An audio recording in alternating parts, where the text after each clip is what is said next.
Hey yo guys, what is up? I hope you're having an awesome day. So yesterday was episode 8 of the Let's Go livestream series for Forza Horizon 5, and we have a ton of information to talk about. We have new gameplay on Horizon Open, Horizon Arcade, and Horizon Tour, as well as the Eliminator, which you know your boy is absolutely hyped for, and some cars from the Eliminator car list, the Forza Horizon 5 paint booth, garage, customization, and gift drops. So, that's a lot to cover, so let's go ahead and get right into it. Whoa, I almost forgot my signature line. Buckle up your poggers belts, grab a snack, and let's get right into this video. So, starting with the FH5 garage, this is one of the new festival locations in the game. I believe this is the main festival, and you get a sense of how everything looks and works within the menus and how the festival looks. We will come back to that in a while, but now I want to talk about the customization in Forza Horizon 5. So on this Jeep Gladiator Rubicon, you can swap the doors off, and they're custom-built ADD off-road doors, and they do take off some of the drag of your vehicle, which is really cool. ADD makes some really cool custom things for off-road cars, so maybe we'll see this in like the new Ford Bronco. Let's also jump into the 2018 Porsche 911 GT2 RS as we throw this Duke's Dynamic wide body kit on this car. So along with this, you can also add off-road suspension to boost the off-road stat that they introduced a few episodes ago into Forza Horizon 5. There are also new off-road race tires, which gives your car more grip, and it makes for an easier off-road experience. Also, for the eagle-eye viewers, yes, the drift tires are confirmed, which is super cool. So now I want to talk about the new paint booth in Forza Horizon 5. So there is a brand new UI to make painting 1,000 times easier than it used to be. Also, it is way higher quality than it was in Forza Horizon 4. So I don't know if you guys know, but if you drive around a little bit in your car, the paint will start to get a little pixely. They fixed that, and it's higher quality now, which is great to hear. Alright, so now let's talk a little bit about Horizon Arcade and what we know. So we know it is similar to Forzathon live events in Forza Horizon 4, except there are a lot of improvements. You're no longer going to be ripping it through speed traps and going off of danger signs and going through drift zones and, just PR stunts. These are dedicated mini games that they have now. For example, this one, Bullseye. You have these massive ramps and you have to try to hit the bullseye for the most points possible. Another example, Pinata Pop. You smash the pinatas to get a certain score, but you watch out for the negative pinatas, which will prevent you from hitting any further ones. That is super cool, and I feel the competition in this one. And there's also this one. It's a kind of like a Simon Says, so you do a challenge like getting air driving 2 miles, smashing a fence, or honking your horn twice. Like, it can be really hard or really easy. Super cool.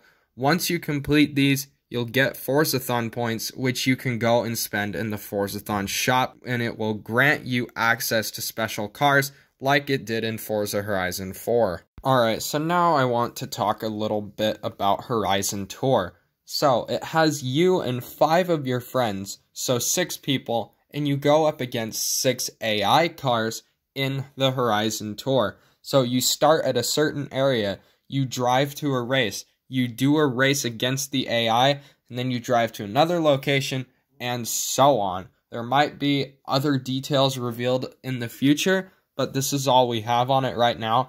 It's a cool game mode, it's pretty chill, and I like it a lot. Alright, so now I want to talk about Horizon Open. So it's kind of like the hub for playing online.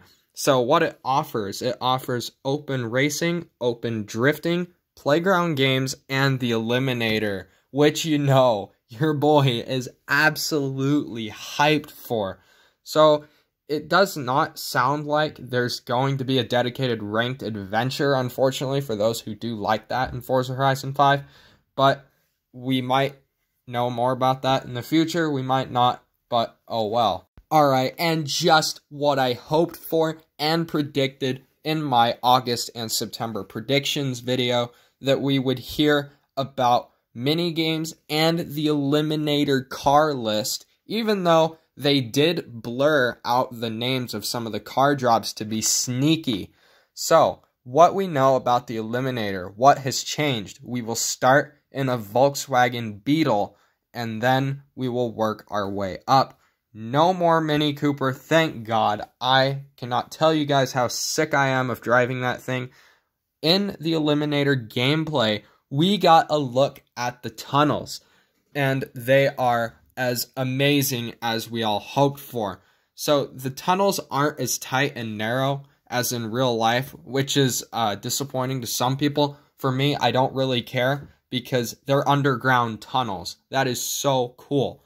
There's also the abandoned airstrip shown off a little bit in the middle of the forest, so the one near the Mayan temple, I believe. I can't really remember. All I remember, it's at the southwest of the map. So if you look up the full map, that airstrip is what I'm talking about there.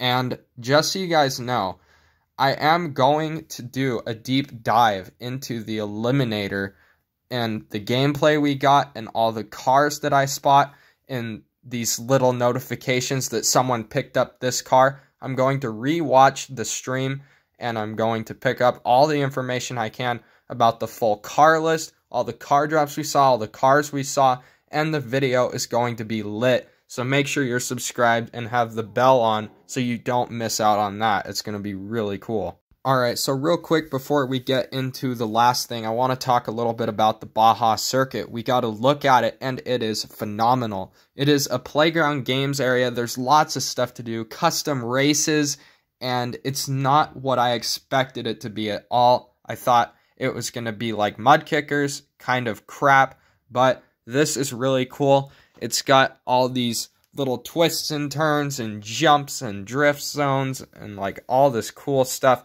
Not really drift zones, I mean like zones to drift that could be drift zones. But there is an off-road NASCAR circuit type thing, which is super cool. I cannot wait to try that out whenever we see that. Alright, so the last thing I want to talk about are gift drops. We have more information on those finally, and here's what we know. So let me paint the picture for you, per se. So you are a new player to Forza Horizon 5, and I have this big variety of cars in my garage, and I am going to give you one. So if you don't want to sell the car on the auction house, then you can gift it to someone within a group of people. It can be from anyone, new players, returning players, Hall of Fame members, or community contributors.